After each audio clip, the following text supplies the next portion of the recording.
Assalamualaikum warahmatullahi wabarakatuh. Perkenalkan nama saya Mia Sylvia Yuliati dengan NIM 2342453 dari kelas IF 24A. Di sini saya akan mempresentasikan materi tentang pointer dalam struktur data yang merupakan salah satu konsep penting dalam dunia pemrograman dan manipulasi data. Definisi pointer. Pointer adalah sebuah variabel yang digunakan untuk menunjuk ke alamat tertentu di dalam memori komputer. Artinya pointer tidak menyimpan nilai data secara langsung, tetapi menyimpan alamat dari data tersebut. Dalam ilustrasi, pointer sering digambarkan seperti panah yang menunjukkan ke sebuah kotak data di memori. Pointer ini sebelum digunakan, biasanya diinisialisasikan terlebih dahulu dengan nilai non atau nul. Ini menandakan bahwa saat itu pointer belum menunjuk ke manapun. Pemahaman tentang pointer sangat penting apabila jika kita bekerja dengan struktur data seperti linked list, tree, dan graph, di mana setiap elemen sering kali terhubung menggunakan pointer. Struktur pointer. Di slide ini saya akan menggunakan bahasa Python untuk menunjukkan bagaimana kita bisa membuat struktur pointer. Kita menggunakan data class dan dari pustaka data class dan optional sebagai typing. Kita definisikan sebuah kelas bernama PTR yang memiliki dua atribut. Yang pertama, data bertipe integer, yaitu nilai akan disimpan. Dan yang kedua, next, yang menunjukkan ke objek PTR berikutnya atau bisa non jika belum ada sambungan. Struktur ini sangat menyerupai node pada single linked list di mana setiap node menyimpan data dan menunjukkan ke node berikutnya. Deklarasikan variabel pointer. Berikutnya kita deklarasikan dua pointer P dan R. Awalnya kedua pointer kita set ke non. Artinya belum menunjuk ke arah manapun. Dalam input yang kita lihat, ID P dan ID R menghasilkan angka yang sama, yaitu 9691392. Angka ini bisa bervariasi tergantung sistem. Setelah kita set P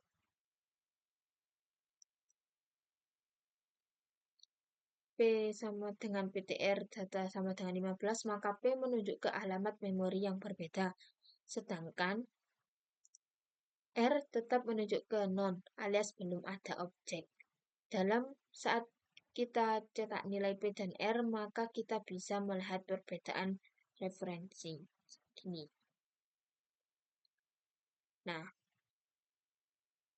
ini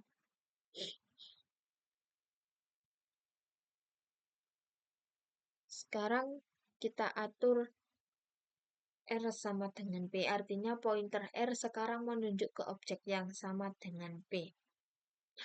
Ini penting, mereka berdua sekarang menunjuk ke objek yang sama di memori. Jadi saat kita cetak alamat PR dan nilai datanya semuanya sama. Ketika kita ubah nilai R data 20,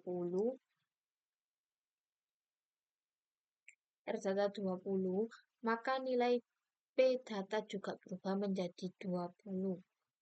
Kenapa? Karena P dan R menunjuk ke objek yang sama, jadi perubahan dari salah satu akan terlihat dari yang lain juga. Nah, sekarang kita buat pointer baru dengan P sama dengan PTR data sama dengan 25. Ini berarti P sekarang menunjuk ke objek baru dan tidak lagi ke objek yang sama seperti R. Nah, sekarang kita memiliki dua objek berbeda. P menunjuk ke objek baru dengan nilai data 25 dan R tetap menunjuk ke objek lama dengan nilai data 20. Dari hasil cetak ID memori, kita bisa lihat bahwa P dan R memiliki alamat berbeda. Dan nilai data mereka juga berbeda.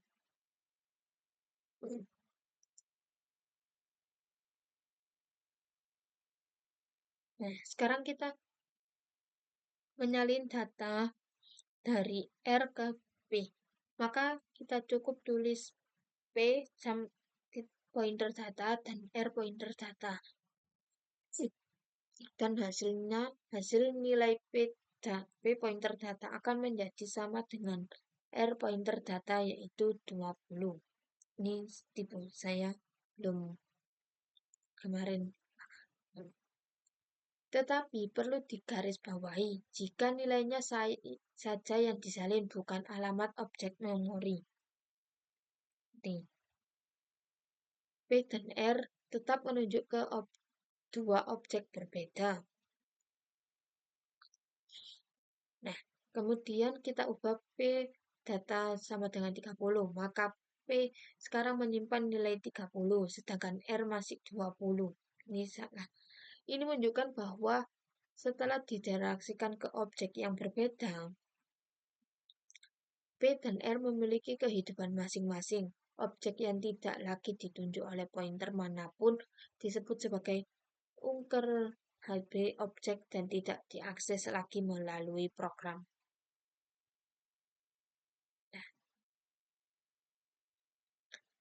Nah, terakhir kita lihat bagaimana pointer lagi menunjuk ke suatu objek menyebabkan objek tersebut tidak bisa diakses. Misalnya, setelah kita set R sama dengan P, objek lama yang sebelumnya ditunjuk oleh R tidak bisa lagi kita jangkau lagi. Dalam bahasa seperti Python, objek tersebut akan dihapus oleh garbage collector. Namun, dalam bahasa seperti C, kita harus hati-hati karena objek yang tidak bisa menyebabkan kebocoran memori. Nah, terakhir, kesimpulan dari ini, pointer sangat penting untuk mengakses dan manipulasi secara dinamis. Pointer menyimpan alamat, bukan nilai langsung. Dua pointer yang menunjuk ke objek yang sama dan perubahan salah satu akan mempengaruhi objek tersebut. Jika pointer dialihkan, maka hubungan antar objek bisa terputus. Penting untuk memahami konsep pointer agar tidak terjadi kesalahan saat membangun struktur data kompleks. Sekian presentasi saya tentang pointer. Terima kasih atas perhatian. Saya akhiri. Wassalamualaikum warahmatullahi wabarakatuh.